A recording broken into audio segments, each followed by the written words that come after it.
छत्रपती संभाजी महाराज यांचा जन्म 14 मे 1657 रोजी पुरंदर किल्ल्यावर झाला.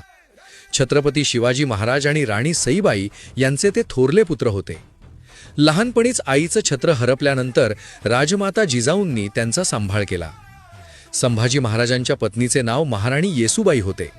त्यांना 2 अपत्ये होती, कन्या भवानीबाई आणि पुत्र छत्रपती शाहू महाराज.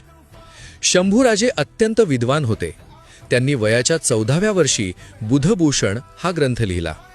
वडिलांच्या निधनानंतर 16 जानेवारी 1681 रोजी त्यांचा राज्याभिषेक झाला आणि ते स्वराज्याचे दुसरे छत्रपती झाले.